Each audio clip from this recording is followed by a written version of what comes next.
ان الذین کفروا، بے شک وہ لوگ جنہوں نے کفر اختیار کیا، سواء علیہم، ان کے لیے تو برابر ہے، انذرتہم، کہ آپ صلی اللہ علیہ وآلہ وسلم ان کو آخرت کا ڈر سنائیں، ام لم تنذرہم لا یؤمنون، یا آپ صلی اللہ علیہ وآلہ وسلم انہیں آخرت کا ڈر نہ سنائیں، ان کے لیے برابر ہے، لا یؤمنون، وہ ایمان نہیں لے کر آئیں گے۔ اچھا، اس کا یہ مطلب نہیں ہے کہ جو کافر ہے اس کو آپ نے تبلیغ نہیں کرنی ہے۔ تو یہ کتاب ہدایت پوری انسانیت کے لیے، ھدی للناس وبینات من الہدی والفرقان، اس میں امپلائڈ ہے ان الذین کفروا، بے شک وہ لوگ جنہوں نے کفر اختیار کیا ہے، جان بوجھ کے آنکھیں بند کی ہوئی ہیں، جس کو ڈاکٹر اسرار صاحب رحمہ اللہ تعالیٰ بڑی پیاری بات کرتے تھے کہ جو شخص سویا ہوا ہے اس کو تو آپ جگا سکتے ہیں، اور جو آنکھیں بند کر کے لیٹا ہوا ہے اس کو کوئی نہیں اٹھا سکتا، کیونکہ وہ پہلے ہی جاگ رہا ہے، جاگنا چاہتا نہیں ہے۔ تو ایسا شخص جس کے اوپر حق اور باطل واضح ہو چکا ہو، اس کے باوجود وہ جان بوجھ کے کفر کی روش اختیار کرے، اس کے لیے قرآن میں کوئی ہدایت نہیں ہے۔ یہ بڑا خطرناک معاملہ ہے۔ تو اس سے مراد وہ کافر ہے کہ جو حق جاننے کے باوجود جان بوجھ کے اپنی قبیلے کی حمایت کے اندر، اپنی نسلی تعصب کے اندر، یا جیلسی فیکٹر کی وجہ سے، جس طرح یہودی تھے، نبی صلی اللہ علیہ وآلہ وسلم کو ماننے سے انکار کر دیا، وہ سب کے سب اس کیٹیگری میں فال کرتے ہیں۔ ان کے لیے اب آپ ان کو تبلیغ کریں نہ کریں، ان کے لیے برابر ہے، وہ ایمان نہیں لے کر آئیں گے۔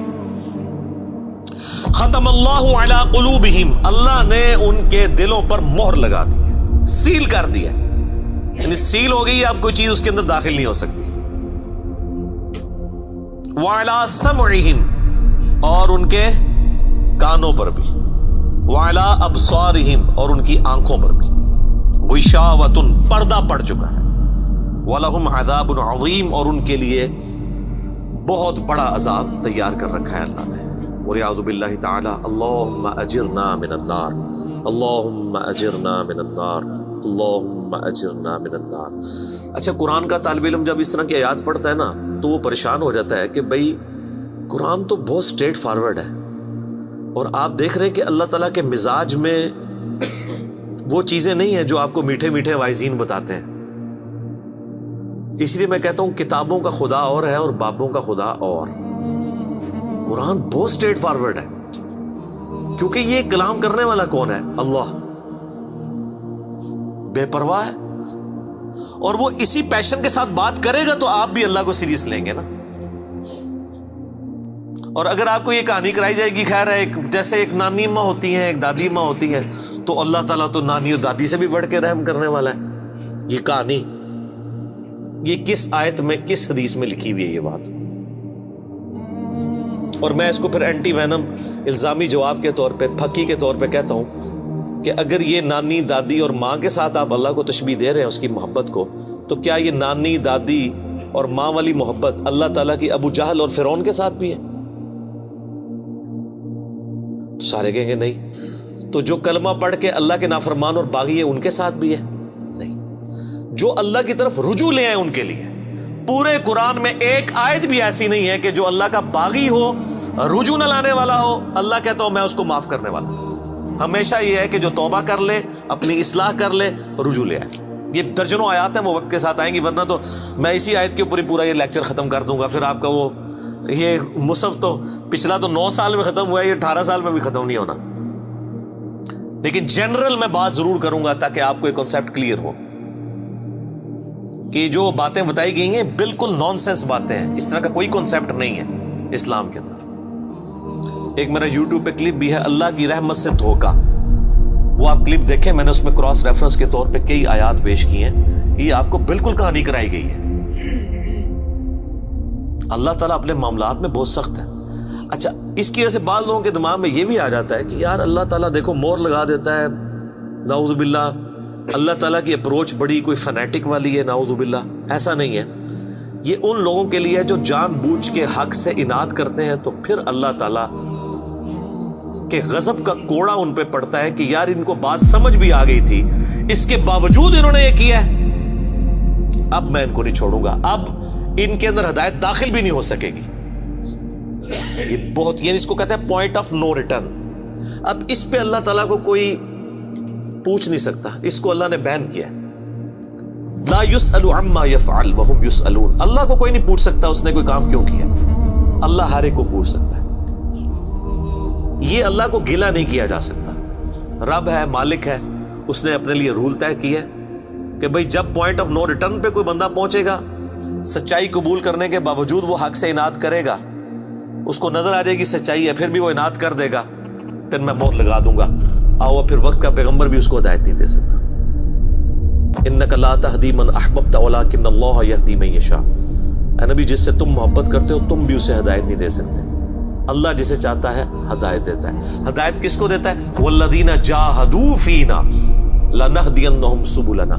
جو لوگ ہماری راہ میں کوشش کریں گے ان کے لیے ہم اپنی راہیں کھولیں گے. اس کائنات کی سب سے ایلیٹ چیز ایمان ہے، جس کے اوپر ہمیشہ کی کامیابیوں اور ناکامیوں کا فیصلہ ہونے والا ہے. تو آپ کیا سمجھتے ہیں کہ آپ کو یہ راہ چلتے فٹ پاتھ پہ گری پڑی مل جائے گی؟ اس کے لیے کوئی ایفرٹ پٹ نہیں کرنی پڑے گی. اور دنیا میں جس چیز کی منفعت چند سالوں کے لیے ہو وہ بھی اتنی ایفرٹ پٹ کرنے کے بعد ملتی ہے. اور جس سے ہمیشہ کی کامیابیاں آپ کا مقدر ہونے والی ہیں، آپ سمجھتے ہیں کہ وہ آپ کو چنگے جی لگ جائے گی، مفت میں ہی مل جائے گی؟ نہیں، ناٹ ایٹ آل.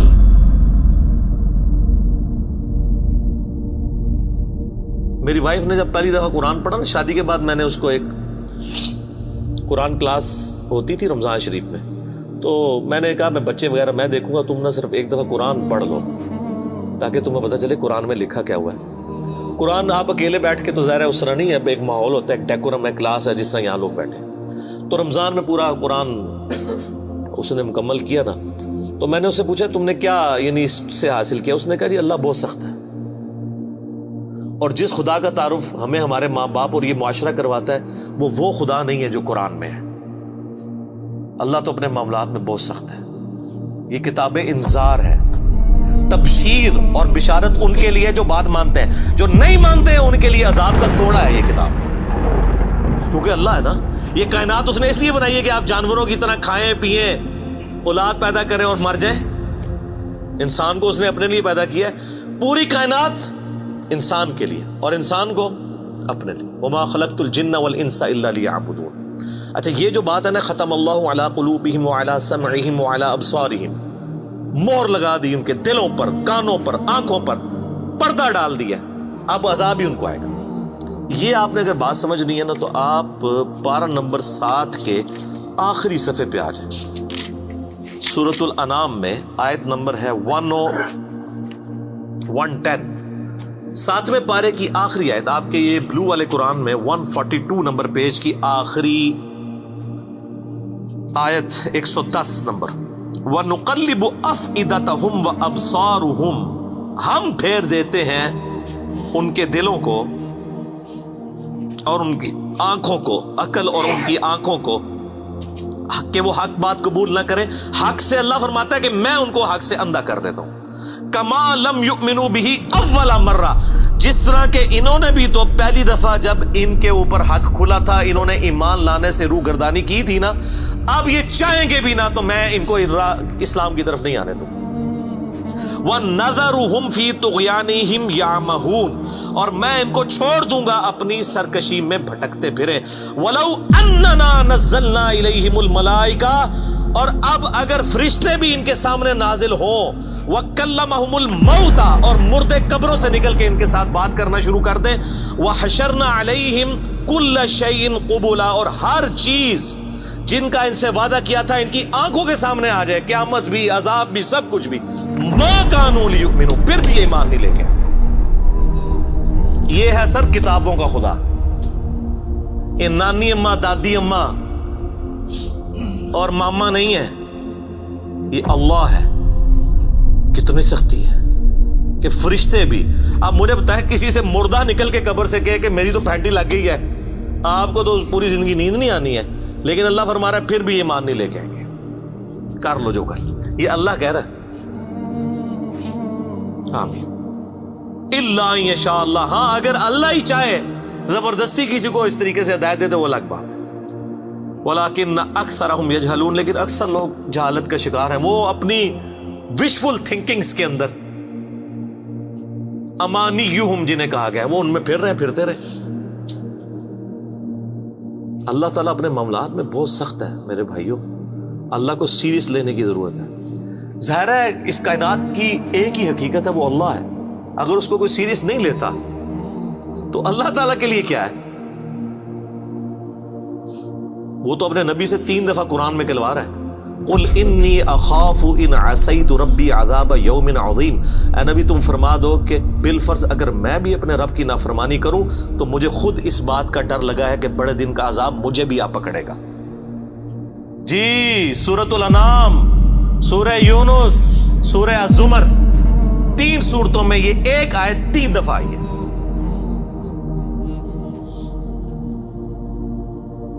آپ مجھے بتائیں، جو آپ کو کہتے ہیں جناب ہم بخشوا لیں گے، ہم اپنے مریدوں کو لے جائیں گے، اور تو انہوں کھنگن نہیں دینا کسی نے ہوتے، تو یہ اس لیے کہ نہ انہوں نے خود قرآن پڑھا ہوا ہے اور نہ آپ کو پڑھنے دیں گے، ورنہ آپ کا دماغ کھل جائے۔ او جی گاڈ از آل لونگ، یہ کرسچنز نے بھی ایک دھوکہ دیا ہے نا، گاڈ از آل لونگ، تو میں نے ان کو بھی پھکی دی تھی کہ اگر گاڈ از آل لونگ ہے اور وہ آل لونگ کا کانسیپٹ پھر صوفیاء کے ہاں ادھر مسلمانوں میں بھی داخل ہوا، وہ جی اللہ کو ہماری نمازیں چاہیے، اور سر اللہ نے کب کہا مجھے تمہاری نمازیں چاہیے؟ اللہ کہتا ہے تمہیں تمہارے لیے نمازیں چاہیے، اللہ کے لیے نہیں، اپنے لیے۔ گاڈ از آل لونگ، او آل لونگ اس کے لیے ہے جو اس کا بندہ بن جائے گا، باغی کے لیے نہیں۔ تو پھر میں نے ان کو دنیاوی طور پہ ایک الزامی جواب، اینٹی وینم پھکی دی ہے کہ بتاؤ تمہارے دشمن کی بھی بیوی ہو اگر کوئی، اور اس کے چھوٹے چھوٹے 4 بچے ہوں، کیا تم اپنے دشمن کے لیے خواہش رکھو گے کہ اس کی بیوی چھوٹے چھوٹے 4 بچے چھوڑ کے مر جائے اور اس کے بچے سوتیلی ماں کے ہاتھوں پٹتے رہے، ان کے مینٹل ماڈلز تک بدل جائیں؟ سارے کہیں گے نہیں نہیں جی، کیوں نہیں؟ دل پسیجتا ہے۔ اچھا آپ کا دل پسیجتا ہے اور آپ نے ہمیں یہ کہانی کرائی ہے کہ اللہ تعالیٰ ماں سے اتنے گنا اور دادی سے اتنے گنا اور نانی سے اتنے گنا محبت کرتا ہے، تو وہ اللہ روزانہ ہزاروں ایسی عورتوں کو موت کیوں دیتا ہے جن کے 4 چھوٹے چھوٹے بچے ہوتے ہیں؟ اس پہ ساروں کی زبانیں گنگ ہو جاتی ہیں۔ اگر وہ آل لونگ ہے کیوں موت دیتا ہے؟ آپ تو اپنے دشمن کی بیوی کو بھی موت نہ دیں، وہ روزانہ ہزاروں ایسی ماؤں کو موت کیوں دیتا ہے جن کے چھوٹے چھوٹے بچے ہوتے ہیں؟ اس کا مطلب ہے آپ نے جو احساسات ڈیولپ کیے ہوئے ہیں کہ اللہ اپنے بندوں کے ساتھ یہ کرتا ہے، وہ نہیں ہے۔ اللہ اپنے احساسات کا اسیر نہیں ہے، اللہ کے وہ جذبات نہیں ہیں جو آپ کے ہوتے ہیں، وہ بے پرواہ ہے۔ ہاں جو اس کا ہو جائے نا اس کے لیے معاملہ الگ ہے۔ وہ صحیح بخاری میں حدیث ہے کہ جس نے میرے ولی کے ساتھ دشمنی کی میرا اعلان جنگ ہے اس کے خلاف، اور انسان میرا قرب نہیں حاصل کرتا مگر فرائض کے ذریعے اور نوافل پہ استقامت کے ذریعے اس لیول پہ پہنچ جاتا ہے کہ میں اس کے ہاتھ بن جاتا ہوں جس سے وہ پکڑتا ہے، میں اس کے کان بن جاتا ہوں جس سے وہ سنتا ہے، میں اس کی آنکھیں بن جاتا ہوں جس سے وہ دیکھتا ہے، میں اس کے پاؤں بن جاتا ہوں جس سے وہ چلتا ہے۔ اچھا ادھر ہی حدیث روک دیتے ہیں صوفیاء اور وہ کہتے ہیں نہیں وہ خود ہی خدا بن گیا، ایتھوں ہاتھ پائے گا اینج ہو جائے گا۔ وہ آگے پڑھو کیا لکھا ہوا ہے، وہ جب اپنے دشمن کے اگینسٹ مجھ سے پناہ طلب کرتا ہے میں اسے پناہ عطا کرتا ہوں۔ اگر وہ اللہ ہی سے پناہ طلب کر رہا ہے تو وہ پھر ہاتھ مارنے جو تو نا یہ ہاتھ بن جاتا ہوں، پاؤں بن جاتا ہوں، کان بن جاتا ہوں، اس سے مراد یہ کہ اس کا اوڑھنا بچھونا پھر میں ہی بن جاتا ہوں۔ قل ان صلاتی و نسکی و محیای و مماتی للہ رب العالمین، اے نبی تم فرما دو بے شک میری نماز، میری قربانی، میرا جینا، میرا مرنا سب اللہ کے لیے۔ اوڑھنا بچھونا اللہ بن جاتا ہے۔ اس حدیث کے آگے الفاظ ہیں، اللہ تعالیٰ فرماتا ہے مجھے کبھی کسی معاملے میں ہچکچاہٹ نہیں ہوتی سوائے ایک معاملے کے کہ جب مجھے اپنے کسی مومن بندے کو موت دینی پڑتی ہے۔ اللہ کہتا ہے میں بھی اس پہ ریلیکٹڈ ہوتا ہوں، کیوں؟ میرا بندہ موت کو ناپسند کرتا ہے۔ ظاہر ہے موت تو کسی کو بھی پسند نہیں ہے، انسان زندہ رہنا چاہتا ہے، اور یہ اللہ نے انسان کی کوالٹی رکھی ہے کہ اسے زندہ رہنے کی خواہش ہے۔ اسی لیے اولیاء اللہ بھی جب خطاب کر رہے ہو نا وہاں پہ اسپیکر پھٹ جائے تو وہ بھی یوں کر جاتے ہیں، لا خوف علیہم ولا هم یحزنون۔ کیوں کرتے ہیں؟ یہ نیچرل اللہ نے رکھا ہوا ہے۔ کسی اولیاء اللہ کو کہنا یہ سامنے یہ بٹ صاحب کے پاس جو بندوق بڑی خطرناک سی انہوں نے تانی ہوئی ہے، کسی اولیاء اللہ کو کہنا پڑھ لے کلمہ میں چلان لگاؤں، تو آپ دیکھ لیں اس کی کیا حالت ہوگی۔ یہ اللہ نے نیچرل رکھا ہوا ہے۔ موت تو اللہ فرماتا ہے کہ میں بھی ریلیکٹڈ ہوتا ہوں، وہ اپنی موت کو ناپسند کر رہا ہوتا ہے اور میں اسے موت دے کے اپنے پاس لانا چاہتا ہوں۔ پھر کیا ہوتا ہے؟ پھر تو وہ قرآن پاک میں سورہ حمیم سجدہ میں ہے نا کہ ایسے لوگوں میں پھر فرشتے نازل ہوتے ہیں، ان کو بشارت دیتے ہیں موت کے وقت. اور پھر سنن ابی داؤد میں، سنن نسائی میں بڑی ڈیٹیلڈ احادیث ہیں کہ جب ایمان والے کی موت کا وقت قریب آتا ہے تو باقاعدہ اس کو آمادہ کیا جاتا ہے کہ وہ خود کہ میں مرنا ہے. وہ جب سب کچھ دیکھتا ہے وہ کہتا ہے ٹھیک ہے جان دو. پہلے نہیں کہتا جان دو. بڑا مشکل کام ہے. پہلے کہنا کہ جان دو تو حضرت موسیٰ علیہ السلام تھپڑ کیوں مارتے ہیں اسرائیل کو؟ میرا وہ بھی کلپ چڑھا ہے نا بخاری مسلم میں حدیث ہے جو. تو یہ بہت سینسٹیو ایشو ہے. اللہ تعالیٰ کے بارے میں آپ اپنے دماغ کھول لیں. یہ آپ وہ کتاب کھول رہے ہیں جو بابوں کی لکھی ہوئی نہیں ہے کتاب. یہ اللہ کی نازل کردہ کتاب ہے. اس کو اسی طریقے سے سمجھنا ہے. شروع میں ہی آپ کا کانٹا نکل جائے گا تو آپ کو آگے قرآن سمجھنا آسان ہوگا. اللہ کے مزاج کو سمجھنا ہے آپ نے. اور یہ دماغ میں بات طے کر لینی ہے کہ بابوں کا خدا اور ہے اور کتابوں کا خدا اور. یہ آپ جو پڑھ رہے ہیں نا یہ وہ خدا ہے جس کا تعارف محمد رسول اللہ صلی اللہ علیہ وآلہ وسلم نے آپ کو کروایا.